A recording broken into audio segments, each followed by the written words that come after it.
ಸಂತೋಷ್ ಮತ್ತು ಪ್ರವೀಣ್ ಒಳ್ಳೆಯ ಫ್ರೆಂಡ್ಸ್ ಆಗಿದ್ದರು. ಇವರಿಬ್ಬರು ಬಾಲ್ಯದಿಂದಲೂ ಒಟ್ಟಿಗೆ ಬೆಳೆದವರು. ಇಬ್ಬರ ಮನೆಯಲ್ಲೂ ಅವರನ್ನು ಸಮಾನವಾಗಿ ಪ್ರೀತಿಸುತ್ತಿದ್ದರು.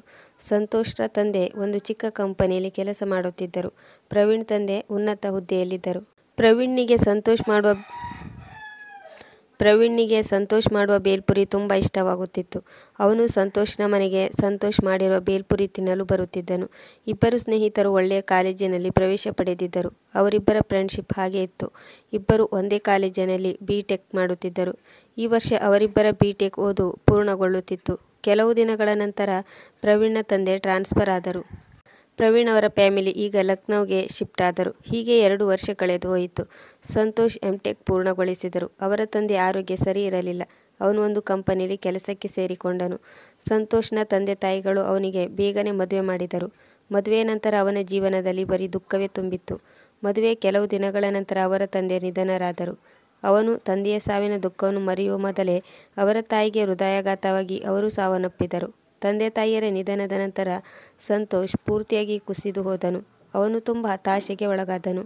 ಇನ್ನೂ ಒಂದು ಕೆಟ್ಟ ಸುದ್ದಿ ಅವನಿಗೆ ಬಂದಿತ್ತು. ಅವನು ಕೆಲಸ ಮಾಡುತ್ತಿರುವ ಕಂಪನಿ ಅಕಸ್ಮಾತ್ತಾಗಿ ಮುಚ್ಚಿದರು. ಒಂದರ ಮೇಲೊಂದು ನಡೆಯುತ್ತಿರುವ ಕೆಟ್ಟ ಘಟನೆಯಿಂದ ನೊಂದು ಅವನು ಆ ನಗರವನ್ನೇ ಬಿಡಲು ನಿರ್ಧರಿಸಿದನು. ಬೇರೆ ನಗರಕ್ಕೆ ಹೋಗಿ ಒಂದು ಕೆಲಸವನ್ನು ಹುಡುಕಿದನು. ಆ ಕಂಪನಿಯಲ್ಲಿ ಕೆಲಸ ಮಾಡಲು ಪ್ರಾರಂಭಿಸಿದನು. ಈಗ ನಿಧಾನಕ್ಕೆ ಅವನ ಜೀವನ ಸುಧಾರಿಸಲು ಪ್ರಾರಂಭಿಸಿತು. ವರ್ಷದ ನಂತರ ಅವನಿಗೆ ಒಬ್ಬ ಮಗ ಹುಟ್ಟಿದ. ಈಗ ಸಂತೋಷ್ ಅವನ ಮಗ ಮತ್ತು ಹೆಂಡತಿಯೊಂದಿಗೆ ಖುಷಿಯಾಗಿದ್ದನು. ಅವನು ಒಂದು ದಿನ ತನ್ನ ಕಂಪನಿಗೆ ಕೆಲಸಕ್ಕೆ ಹೋದಾಗ ನೌಕರರ ಮುಷ್ಕರದಿಂದ ಕಂಪನಿಗೆ ಬೀಗ ಹಾಕಿರುವುದು ಗೊತ್ತಾಯಿತು.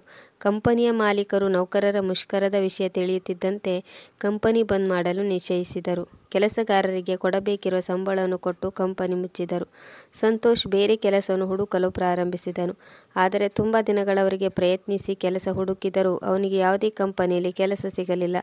ಮನೆಯಲ್ಲಿ ಊಟಕ್ಕೂ ತೊಂದರೆಯಾಗುತ್ತಿತ್ತು. ಒಂದು ದಿನ ಇದ್ದಕ್ಕಿದ್ದಂತೆ ಅವನ ಮಗನ ಆರೋಗ್ಯ ಹಾಳಾಯಿತು. ಮಗನ ಚಿಕಿತ್ಸೆಗಾಗಿ ಹೆಂಡತಿಯ ಒಡವೆಗಳನ್ನು ಮಾರಬೇಕಾಯಿತು. ಈಗ ಅವನ ಮನೆಯ ಪರಿಸ್ಥಿತಿ ದಿನ ಕಳೆದಂತೆ ಹಾಳಾಗುತ್ತಾ ಬಂದಿತ್ತು. ಆದರೆ ಅವನ ವ್ಯವಹಾರ ಚೆನ್ನಾಗಿರುವುದರಿಂದ ಹಾಲು, ತರಕಾರಿ, ಕಿರಾಣಿ ಅಂಗಡಿಯವರು ಅವನಿಗೆ ಏನನ್ನೂ ಪ್ರಶ್ನೆ ಮಾಡದೆ ಸಾಮಾನುಗಳನ್ನು ಕೊಡುತ್ತಿದ್ದರು. ಆದರೆ ಸಂತೋಷ್ನಿಗೆ ಇದರಿಂದ ಮುಜುಗರವಾಗುತ್ತಿತ್ತು. ಅವನು ಧೈರ್ಯ ಮಾಡಿ ಬೇಲ್ಪುರಿ ಮಾರಾಟ ಮಾಡಲು ನಿಶ್ಚಯಿಸಿದನು. ಒಂದು ದಿನ ಮಾರ್ಕೆಟ್ಗೆ ಹೋಗಿ ಬೇಲ್ಪುರಿಗೆ ಬೇಕಾಗಿರುವ ಎಲ್ಲ ಸಾಮಾನುಗಳನ್ನು ತೆಗೆದುಕೊಂಡು ಬಂದನು ಮತ್ತು ಫುಟ್ಪಾತ್ ಮೇಲೆ ಕುಳಿತು ಬೇಲ್ಪುರಿ ಮಾರಲು ಪ್ರಾರಂಭಿಸಿದನು. ಜನರಿಗೆ ಅವನು ತಯಾರಿಸುವ ಬೇಲ್ಪುರಿ ಇಷ್ಟವಾಯಿತು. ಈಗ ಅವನ ಕುಟುಂಬದ ಪಾಲನೆ, ಪೋಷಣೆ ಒಳ್ಳೆಯ ರೀತಿಯಿಂದ ನಡೆಯುತ್ತಿತ್ತು. ಒಂದು ದಿನ ಕಾರಿನಲ್ಲಿ ಕುಳಿತುಕೊಂಡೇ 2 ಬೇಲ್ಪುರಿ ಆರ್ಡರ್ ಮಾಡಿದನು. ಸಂತೋಷ್ನಿಗೆ ಕಾರಿನಲ್ಲಿ ಕುಳಿತ ವ್ಯಕ್ತಿಯ ಧ್ವನಿ ಕೇಳಿ ಪರಿಚಯವಿದ್ದಂತೆ ಅನಿಸಿತು. ಕಾರಿನಲ್ಲಿ ಕುಳಿತ ವ್ಯಕ್ತಿಯನ್ನು ನೋಡಲು ಪ್ರಯತ್ನಿಸಿದನು. ಕಾರಿನ ಗ್ಲಾಸ್ ಹಾಕಿರುವ ಕಾರಣ ಇದರಲ್ಲಿ ಕುಳಿತಿರುವ ವ್ಯಕ್ತಿ ಕಾಣಿಸಲಿಲ್ಲ. ನಂತರ ಸಂತೋಷ್ ಬೇಲ್ಪುರಿ ತಯಾರಿಸಲು ನಿರತನಾದನು. ಅವನು ತುಂಬ ಪ್ರೀತಿಯಿಂದ ಎಲ್ಲ ಮಸಾಲೆಯನ್ನು ಹಾಕಿ 2 ಬೇಲ್ಪುರಿ ರೆಡಿ ಮಾಡಿ ಡ್ರೈವರ್ ಹತ್ತಿರ ಕೊಟ್ಟನು. ಡ್ರೈವರ್ ಬೇಲ್ಪುರಿ ತೆಗೆದುಕೊಂಡು ಅವನಿಗೆ 500 ರೂಪಾಯಿ ನೋಟನ್ನು ಕೊಟ್ಟನು. ಸಂತೋಷ್ ಹೇಳಿದನು, ಅಣ್ಣ, ನನ್ನ ಹತ್ತಿರ ಈಗ ಅಷ್ಟೊಂದು ಹಣವಿಲ್ಲ. ಹೀಗಾಗಿ ನನಗೆ ಉಳಿದಿರುವ ಬಾಕಿ ಹಣವನ್ನು ಕೊಡಲು ಆಗುವುದಿಲ್ಲ. ನೀವು ಹೀಗೆ ಮಾಡಿ, ಪುನಃ ಯಾವಾಗಲಾದರೂ ಬಂದಾಗ ನನಗೆ ಬೇಲ್ಪುರಿ ಹಣವನ್ನು ಕೊಟ್ಟು ಹೋಗಿ. ಹೀಗೆ ಹೇಳಿ 500ರ ನೋಟನ್ನು ವಾಪಸ್ ಕೊಟ್ಟನು. ಕಾರಿನಲ್ಲಿ ಕುಳಿತ ವ್ಯಕ್ತಿ ಹೇಳಿದನು, ಬೇಲ್ಪುರಿಯ ಹಣ ಕೊಡು. ಆಗ ಡ್ರೈವರ್ ಹೇಳಿದನು, ಅವರ ಹತ್ತಿರ ಚಿಲ್ಲರೆ ಇಲ್ಲವಂತೆ, ಹೀಗಾಗಿ ಅವರು ಹಣವನ್ನು ವಾಪಸ್ ಕೊಟ್ಟಿದ್ದಾರೆ. ಅವರು ಹೇಳಿದ್ದಾರೆ, ಪುನಃ ಯಾವಾಗಲಾದರೂ ಬಂದಾಗ ಕೊಟ್ಟು ಹೋಗಬೇಕಂತೆ. ಮಾಲೀಕರು ಹೇಳಿದರು, ಈ ಹಣವನ್ನು ಅವರಿಗೆ ಕೊಡು. ನಾವು ಉಳಿದಿರುವ ಹಣವನ್ನು ಇನ್ನು ಯಾವಾಗಲಾದರೂ ಬಂದಾಗ ತೆಗೆದುಕೊಳ್ಳೋಣ. ಡ್ರೈವರ್ ಹೋಗಿ ಸಂತೋಷ್ನಿಗೆ ಹೇಳಿದರು, ನಾವು ಬಾಕಿ ಇರುವ ಹಣವನ್ನು ಇನ್ನೊಮ್ಮೆ ಬಂದಾಗ ತೆಗೆದುಕೊಳ್ಳುತ್ತೇವೆ. ಇದಕ್ಕೆ ಸಂತೋಷ್ ಹೇಳಿದನು, ಇಲ್ಲ ಅಣ್ಣ, ಹಾಗೆ ಆಗುವುದಿಲ್ಲ. ನಿಮ್ಮ ಮಾಲೀಕರು ಇನ್ನು ಯಾವಾಗಲಾದರೂ ಬಂದಾಗ ನನ್ನ ಹತ್ತಿರ ಪುನಃ ಹಣವಿಲ್ಲದಿದ್ದರೆ, ಇಲ್ಲವೇ ಚಿಲ್ಲರೆ ಇಲ್ಲದಿದ್ದರೆ ಅವರು ಬರುವುದು ವೇಸ್ಟ್ ಆಗುತ್ತದೆ. ಹೀಗಾಗಿ ನೀವು ಈ ಹಣವನ್ನು ಮಾಲೀಕರಿಗೆ ವಾಪಸ್ ಕೊಡಿ. ಡ್ರೈವರ್ ಹೋಗಿ ಈ ಮಾತನ್ನು ಮಾಲೀಕರಿಗೆ ಹೇಳಿದನು. ಆಗ ಮಾಲೀಕರು ಅವರ ಮಾತನ್ನು ಅರ್ಥ ಮಾಡಿಕೊಂಡರು. ಅವರು ಹೇಳಿದರು, ಈಗ ಹೊರಡು. ಪುನಃ ಯಾವಾಗಲಾದರೂ ಈ ಕಡೆ ಬಂದಾಗ ಅವರ ಹಣವನ್ನು ಕೊಡೋಣ. ಡ್ರೈವರ್ ಕಾರು ತೆಗೆದುಕೊಂಡು ಹೊರಟನು. ಮಾಲೀಕರು ಬೇಲ್ಪುರಿ ಪ್ಯಾಕೆಟ್ ಓಪನ್ ಮಾಡಿ ಬಾಯಿಗೆ ಹಾಕಿಕೊಂಡರು. ಅವರು ಆಶ್ಚರ್ಯಚಕಿತರಾದರು. ಇಂಥ ಬೇಲ್ಪುರಿ ಕೇವಲ ಸಂತೋಷ್ ತಯಾರಿಸುತ್ತಿದ್ದನು. ಇಂತಹ ಬೇಲ್ಪುರಿಯನ್ನು ನಾನು ಬೇರೆ ಎಲ್ಲಿಯೂ ತಿಂದಿರಲಿಲ್ಲ. ಇದರಲ್ಲಿ ಹಾಕಿರುವ ಮಸಾಲೆ ಕೇವಲ ಸಂತೋಷ್ ಹಾಕುತ್ತಿದ್ದ. ಇದು ಅದೇ ರುಚಿ. ಅವರು ಬೇಲ್ಪುರಿ ತಿನ್ನುತ್ತಲೇ ಸಂತೋಷ್ನ ಬಗ್ಗೆ ಯೋಚಿಸುತ್ತಿದ್ದರು. ಕೆಲವೊಂದು ಯೋಚನೆಗಳು ಅವನ ಮನಸ್ಸಿನಲ್ಲಿ ಬಂದು ಹೋಗುತ್ತಿದ್ದವು. ಅವರ ಹೆಂಡತಿ ಇನ್ನೂ ಬೇಲ್ಪುರಿ ಪ್ಯಾಕೆಟ್ ಓಪನ್ ಮಾಡಿರಲಿಲ್ಲ. ಆಗಲೇ ಪ್ರವೀಣ್ ಪೂರ್ತಿ ಬೇಲ್ಪುರಿ ಪ್ಯಾಕೆಟ್ ಖಾಲಿ ಮಾಡಿದ್ದರು. ಮನೆಗೆ ಹೋಗಿ ಪದೇ ಪದೇ ಬೇಲ್ಪುರಿಯವನ ಬಗ್ಗೆ ಯೋಚಿಸುತ್ತಿದ್ದನು. ಅವನು ಈ ನಗರದಲ್ಲಿ 2-3 ವರ್ಷದಿಂದ ವಾಸಿಸುತ್ತಿದ್ದನು. ಆದರೆ ಇಷ್ಟು ರುಚಿಯಾದ ಬೇಲ್ಪುರಿಯನ್ನು ತಿಂದಿರಲಿಲ್ಲ.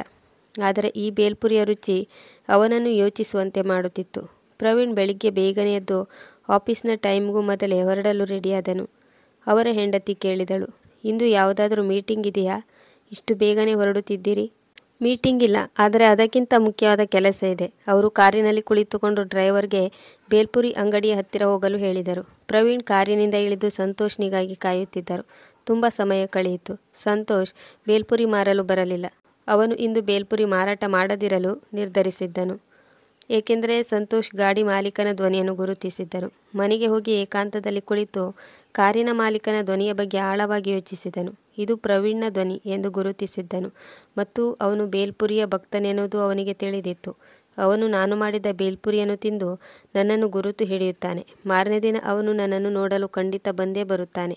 ಹೀಗಾಗಿ ಅವನು ಇಂದು ಬೇಲ್ಪುರಿಯ ಅಂಗಡಿಯಿಂದ ಸ್ವಲ್ಪ ದೂರದಲ್ಲಿ ನಿಂತು ಪ್ರವೀಣ್ ಬರುವುದನ್ನು ಕಾಯುತ್ತಿದ್ದನು. ಅವನ ನಂಬಿಕೆ ನಿಜವಾಯಿತು. ಇಂದು ಪ್ರವೀಣ್ ಕಾತುರನಾಗಿ ಸಂತೋಷ್ ಬರುವುದನ್ನೇ ಕಾಯುತ್ತಿದ್ದನು. ಪ್ರವೀಣ್ ಅಕ್ಕಪಕ್ಕದವರನ್ನು ಕೇಳಿದನು, ಇಂದು ಬೇಲ್ಪುರಿ ಅಂಗಡಿಯವನು ಬರುವುದಿಲ್ಲವೇ? ಅವರು ಹೇಳಿದರು, ಈ ರೀತಿ ಯಾವತ್ತೂ ಆಗಿರಲಿಲ್ಲ.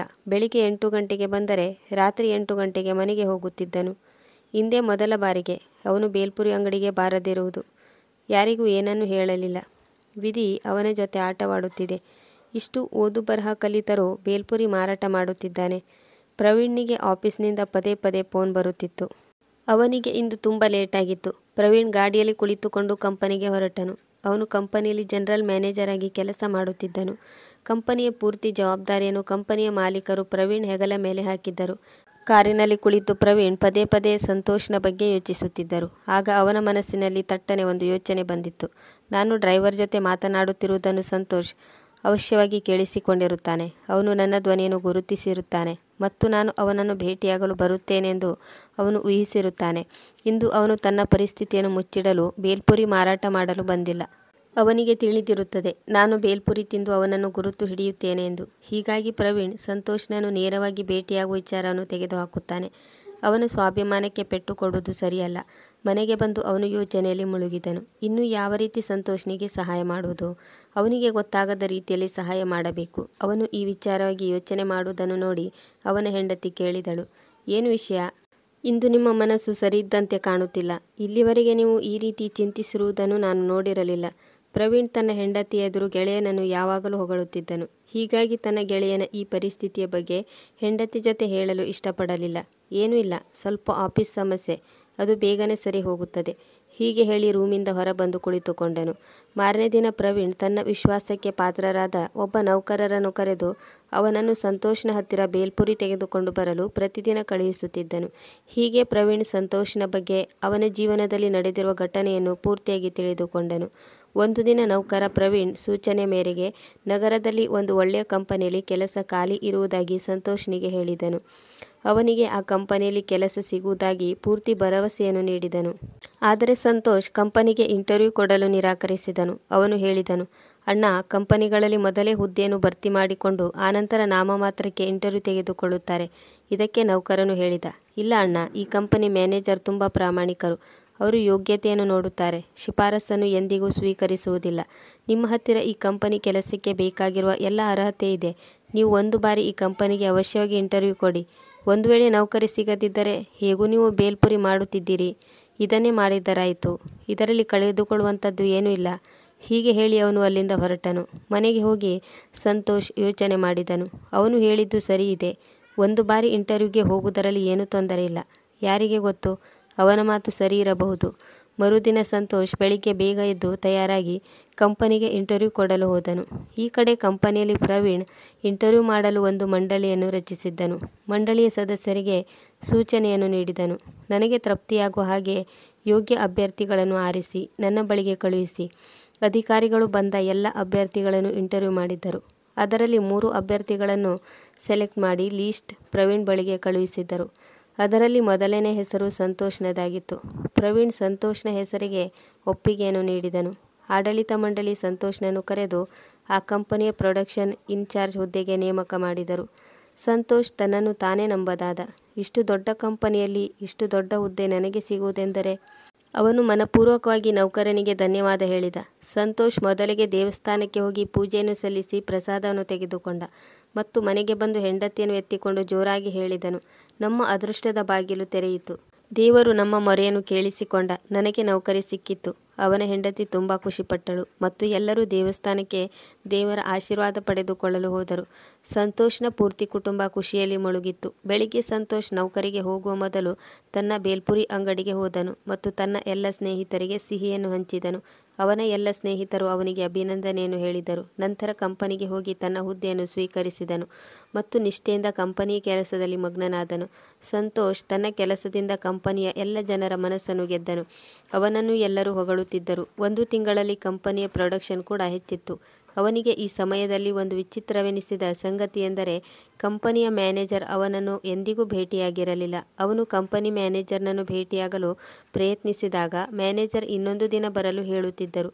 ಕಂಪನಿಯಲ್ಲಿ ಎಲ್ಲವೂ ಚೆನ್ನಾಗಿ ನಡೆಯುತ್ತಿತ್ತು. ಕಂಪನಿಯ ಮಾಲೀಕರು ಸ್ವಲ್ಪ ದಿನಗಳ ನಂತರ ಪ್ರವೀಣ್ನಿಗೆ ಬೇರೆ ಕಂಪನಿಗೆ ಕಳುಹಿಸಲು ಪ್ಲಾನ್ ಮಾಡಿದ್ದರು, ಏಕೆಂದರೆ ಅಲ್ಲಿ ಯಾವುದೂ ಸರಿಯಾಗಿರಲಿಲ್ಲ. ಆದರೆ ಪ್ರವೀಣ್ ಇಲ್ಲಿ ಸಂತೋಷ್ನನ್ನು ಎಲ್ಲ ರೀತಿಯಿಂದಲೂ ಸೇಫ್ ಮಾಡಿ ಹೋಗಲು ನಿರ್ಧರಿಸಿದ್ದನು. ಈಗ ಅವನು ತನ್ನ ಜವಾಬ್ದಾರಿಯನ್ನು ಪೂರ್ತಿಗೊಳಿಸಿದನು. ಈಗ ಮಾಲೀಕರ ಸೂಚನೆಯ ಮೇರೆಗೆ ಬೇರೆ ಕಂಪನಿಗೆ ಹೋಗುವುದು ಒಳ್ಳೆಯದೆಂದು ಅನಿಸಿತು. ಇದರಿಂದ ಸಂತೋಷ್ನಿಗೂ ಒಳ್ಳೆಯದಾಗಲಿದೆ. ಅವನಿಂದ ಇನ್ನೂ ಹೆಚ್ಚು ದಿನ ಇದನ್ನು ಮುಚ್ಚಿಡಲು ಆಗುವುದಿಲ್ಲ. ಒಂದಲ್ಲ ಒಂದು ದಿನ ಅವನನ್ನು ಭೇಟಿಯಾಗಲೇಬೇಕಾಗುತ್ತದೆ. ನಾನು ಈಗ ಈ ಕಂಪನಿಯಿಂದ ಹೋದರೆ ಸಂತೋಷ್ನ ಕೆಲಸದಿಂದ ಪ್ರಭಾವಿತರಾಗಿ ಕಂಪನಿಯ ಮಾಲೀಕರು ಅವನಿಗೆ ನನ್ನ ಹುದ್ದೆಯನ್ನು ಕೊಡಬಹುದು. ಹೀಗಾಗಿ ನಾನು ಎಲ್ಲ ರೀತಿಯಿಂದಲೂ ಈ ಕಂಪನಿಯಿಂದ ಹೋಗಲು ತಯಾರಿ ಮಾಡಿಕೊಳ್ಳಬೇಕು. ಹೀಗಾಗಿ ಪ್ರವೀಣ್ ತನ್ನ ಪದವಿಗೆ ಸಂತೋಷ್ನ ಹೆಸರನ್ನು ಶಿಫಾರಸು ಮಾಡಿ ಬೇರೆ ಕಂಪನಿಗೆ ಹೋದನು.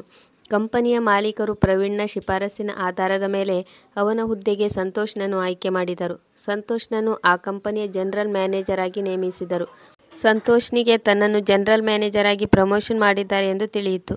ಈ ವಿಷಯ ಕೇಳಿ ಅವನಿಗೆ ತುಂಬ ಖುಷಿಯಾಯಿತು ಮತ್ತು ಒಂದು ರೀತಿಯ ವಿಚಿತ್ರ ಅನಿಸಿತು, ಏಕೆಂದರೆ ಈ ಪದವಿ ಅವನಿಗೆ ಹಿಂದಿನ ಜನರಲ್ ಮ್ಯಾನೇಜರ್ ಶಿಫಾರಸಿನಿಂದ ಸಿಕ್ಕಿರುವುದು. ಅವನು ಯೋಚನೆ ಮಾಡಿದ, ಹಿಂದಿನ ಜನರಲ್ ಮ್ಯಾನೇಜರ್ ನನ್ನನ್ನು ಭೇಟಿಯಾಗುವುದು ಉಚಿತವಲ್ಲವೆಂದು ಯೋಚಿಸಿರುವಾಗ ನನ್ನನ್ನು ಹೇಗೆ ಜನರಲ್ ಮ್ಯಾನೇಜರ್ ಹುದ್ದೆಗೆ ಶಿಫಾರಸು ಮಾಡಿದ್ದರು. ಆದರೆ ಅವನು ಈ ಖುಷಿಯಲ್ಲಿ ಎಲ್ಲವನ್ನು ಮರೆತು ಸಹೋದ್ಯೋಗಿಗಳಿಂದ ಅಭಿನಂದನೆಯನ್ನು ಪಡೆದುಕೊಳ್ಳುವಲ್ಲಿ ಬ್ಯುಸಿಯಾದನು. ಹೀಗೆ 2 ವರ್ಷಗಳು ಕಳೆದು ಹೋದವು. ಸಂತೋಷ್ ಕಂಪನಿಯ ಜನರಲ್ ಮ್ಯಾನೇಜರ್ ಆಗಿ ಪ್ರಮೋಷನ್ ಪಡೆದ ಮೇಲೆ ಕಂಪನಿಯ ಪ್ರೊಡಕ್ಷನ್ ದಿನೇ ದಿನೇ ಹೆಚ್ಚಾಗುತ್ತಾ ಬಂದಿತ್ತು. ಕಂಪನಿಗೆ 2 ಪಟ್ಟು ಲಾಭವಾಗುತ್ತಾ ಬಂದಿತ್ತು. ಮುಂದಿನ ತಿಂಗಳು ಕಂಪನಿಯ ವಾರ್ಷಿಕ ಆದಾಯದ ಮೇರೆಗೆ ಸರ್ವಶ್ರೇಷ್ಠ ಕಂಪನಿ ಪ್ರಶಸ್ತಿಯನ್ನು ಘೋಷಣೆ ಮಾಡುವುದಿತ್ತು. ಸಂತೋಷ್ ಈ ವರ್ಷದ ಕಂಪನಿಯ ಸರ್ವಶ್ರೇಷ್ಠ ಪ್ರಶಸ್ತಿಯನ್ನು ಪಡೆದುಕೊಳ್ಳಲು ತಯಾರಿ ಮಾಡಿದನು. ಸಂತೋಷ್ ಈ ವರ್ಷದ ಸರ್ವಶ್ರೇಷ್ಠ ಕಂಪನಿ ಪ್ರಶಸ್ತಿಯನ್ನು ಪಡೆದುಕೊಳ್ಳುವ ಎಲ್ಲ ಸಾಧ್ಯತೆಗಳಿದ್ದವು. ಸಂತೋಷ್ ಸಿಬ್ಬಂದಿಯನ್ನು ಕರೆದು ಹಿಂದಿನ ವರ್ಷ ಸರ್ವಶ್ರೇಷ್ಠ ಪ್ರಶಸ್ತಿಗಾಗಿ ಕಳುಹಿಸಿದ ಫೈಲನ್ನು ತೆಗೆದುಕೊಂಡು ಬರಲು ತಿಳಿಸಿದನು. ಸಿಬ್ಬಂದಿ ಹೋಗಿ ನೌಕರರ ಫೈಲ್ ತೆಗೆದುಕೊಂಡು ಬಂದನು ಮತ್ತು ಹೇಳಿದನು, ಹಿಂದಿನ ವರ್ಷದ ಮ್ಯಾನೇಜರ್ ಕೂಡ ಈ ಪ್ರಶಸ್ತಿಯನ್ನು ಪಡೆದುಕೊಳ್ಳಲು ತುಂಬ ಪ್ರಯತ್ನಪಟ್ಟಿದ್ದರು. ಹೇಗಾದರೂ ಮಾಡಿ ಈ ಪ್ರಶಸ್ತಿಯನ್ನು ಗೆಲ್ಲಲೇಬೇಕು ಎಂದುಕೊಂಡಿದ್ದರು.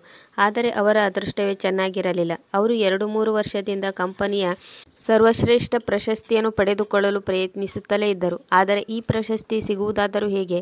ಮಾಲೀಕರು ಯಾವ ಕಂಪನಿಯ ಪರಿಸ್ಥಿತಿ ಚೆನ್ನಾಗಿರುವುದಿಲ್ಲವೋ ಆ ಕಂಪನಿಗೆ ಇವರನ್ನು ಕಳುಹಿಸುತ್ತಿದ್ದರು. ಅವರು ಪೂರ್ತಿ ಸಮಯ ಕಂಪನಿಯ ಪರಿಸ್ಥಿತಿ ಸುಧಾರಿಸುವುದರಲ್ಲಿ ಕಳೆದರು. ಯಾವಾಗ ಕಂಪನಿಯ ಪರಿಸ್ಥಿತಿ ಸರಿ ಹೋಗುತ್ತದೆಯೋ ಆಗ ಅಲ್ಲಿಂದ ಅವರನ್ನು ವರ್ಗಾವಣೆ ಮಾಡುತ್ತಿದ್ದರು ಮತ್ತು ಪ್ರಶಸ್ತಿಯನ್ನು ಬೇರೆ ಯಾರೋ ಪಡೆದುಕೊಳ್ಳುತ್ತಿದ್ದರು. ಸಂತೋಷ್ ನೌಕರರನ್ನು ತನ್ನ ಬಳಿಗೆ ಕರೆದು, ನೀನು ಬೇಸರ ಮಾಡಿಕೊಳ್ಳಬೇಡ. ಹಿಂದಿನ ದೊಡ್ಡ ಸಾಹೇಬರ ಪ್ರಶಸ್ತಿ ಅವರ ಪ್ರಾಮಾಣಿಕತೆಗಾಗಿತ್ತು. ಇದಕ್ಕಿಂತಲೂ ದೊಡ್ಡ ಪ್ರಶಸ್ತಿ ಯಾವುದೂ ಇಲ್ಲ. ಎಲ್ಲರಿಗೂ ಪ್ರಶಸ್ತಿ ವರ್ಷಕ್ಕೆ ಒಮ್ಮೆ ಸಿಗುತ್ತದೆ, ಆದರೆ ಅವರಿಗೆ ವರ್ಷದಲ್ಲಿ ಹಲವಾರು ಬಾರಿ ಪ್ರಶಸ್ತಿ ಸಿಗುತ್ತಿದೆ. ಹೀಗಾಗಿ ಅವರಿಗಿಂತ ದೊಡ್ಡ ವಿಜೇತರು ಬೇರೆ ಯಾರೂ ಇಲ್ಲ. ಆಗ ನೌಕರ ಹೇಳಿದನು, ಸರ್, ನೀವು ಹೇಳುವುದು ಸರಿಯಾಗಿದೆ. ಹಿಂದಿನ ಸರ್ ತುಂಬ ಒಳ್ಳೆಯವರಾಗಿದ್ದರು. ನಾನು ಇಲ್ಲಿಯವರೆಗೆ ಅಂತಹ ಒಳ್ಳೆಯ ಆಫೀಸರನ್ನು ನೋಡೇ ಇಲ್ಲ. ಸಂತೋಷ್ ಹೇಳಿದನು, ನಿಮ್ಮಿಂದ ನನಗೆ ಯಾವ ತೊಂದರೆ ಆಗಿಲ್ಲ. ಹೀಗಾಗಿ ನೀವು ಕೂಡ ತುಂಬ ಒಳ್ಳೆಯವರು. ಮತ್ತೆ ಸಂತೋಷ್ ನಗುತ್ತಾ ಹೇಳಿದನು, ನಾನು ತಮಾಷೆ ಮಾಡಿದೆ. ಹೀಗೆ ಸಮಯ ಕಳೆಯುತ್ತಿತ್ತು. ಎಲ್ಲ ಕಂಪನಿಯ ಜನರಲ್ ಮ್ಯಾನೇಜರ್ ಕಾತುರದಿಂದ ಕಾಯುತ್ತಿರುವ ಆ ದಿನ ಬಂದೇ ಬಿಟ್ಟಿತ್ತು. ಯಾವ ಕಂಪನಿಗೆ ಸರ್ವಶ್ರೇಷ್ಠ ಪ್ರಶಸ್ತಿ ಸಂತೋಷ್ನಿಗೆ ಪೂರ್ತಿ ನಂಬಿಕೆ ಇತ್ತು ಈ ಬಾರಿಯ ಪ್ರಶಸ್ತಿ ತನಗೆ ಸಿಗಲಿದೆ ಎಂದು. ಸಂತೋಷ್ ವಾರ್ಷಿಕ ಕಾರ್ಯಕ್ರಮಕ್ಕೆ ಹೋಗುವ ತಯಾರಿಯಲ್ಲಿದ್ದನು. ಆಗ ಅವನಿಗೆ ಕೆಲವೊಂದು ಅಗತ್ಯವಾದ ಪೇಪರ್ನ ನೆನಪು ಬಂದಿತ್ತು. ಆಗ ಅವನು ಪೇಪರನ್ನು ತೆಗೆದುಕೊಳ್ಳಲು ಆಫೀಸ್ನ ಒಳಗೆ ಹೋಗಿ ಪೇಪರನ್ನು ಹುಡುಕಿದ. ಆಗ ಡ್ರಾಯರ್ಗೆ ಅಂಟಿಕೊಂಡಿರುವ ಒಂದು ಫೋಟೋವನ್ನು ನೋಡಿದ. ಆ ಫೋಟೋವನ್ನು ನೋಡಿ ಸಂತೋಷ್ಗೆ ಆಶ್ಚರ್ಯವಾಯಿತು. ಏಕೆಂದರೆ ಆ ಫೋಟೋ ಅವರು ಕಾಲೇಜಿನಲ್ಲಿ ತೆಗೆಸಿಕೊಂಡಿರುವ ಫೋಟೋವಾಗಿತ್ತು. ಆಗ ಅವನಿಗೆ ಎಲ್ಲವೂ ಅರ್ಥವಾಯಿತು. ಹಿಂದಿನ ಸಲ ನಾನು ಅವನನ್ನು ಭೇಟಿಯಾಗಿರಲಿಲ್ಲ. ಅವನಿಂದ ಬಚ್ಚಿಟ್ಟುಕೊಂಡಿದ್ದೆ. ಅದು ಅವನಿಗೆ ಗೊತ್ತಾಗಿರಬಹುದು. ಹೀಗಾಗಿ ಅವನು ಕೂಡ ನನ್ನನ್ನು ಭೇಟಿಯಾಗದಿರಲು ನಿರ್ಧರಿಸಿದ್ದಾನೆ. ಇದನ್ನೆಲ್ಲ ಯೋಚಿಸಿ ಸಂತೋಷ್ ಭಾವುಕನಾದನು. ಅವನ ಕಣ್ಣು ತುಂಬಿ ಬಂದಿತ್ತು. ಆಗ ನೌಕರ ಆಫೀಸ್ನ ಒಳಗೆ ಬಂದು ಹೇಳಿದನು, ಸರ್, ನಿಮಗೆ ಈಗಾಗಲೇ ಲೇಟಾಗಿದೆ, ನೀವು ಹೊರಡಬೇಕು. ಆಗ ಸಂತೋಷ್ ಹೇಳಿದನು, ನೀನು ಹೊರಡು, ನಾನು ಈಗಲೇ ಬಂದೆ.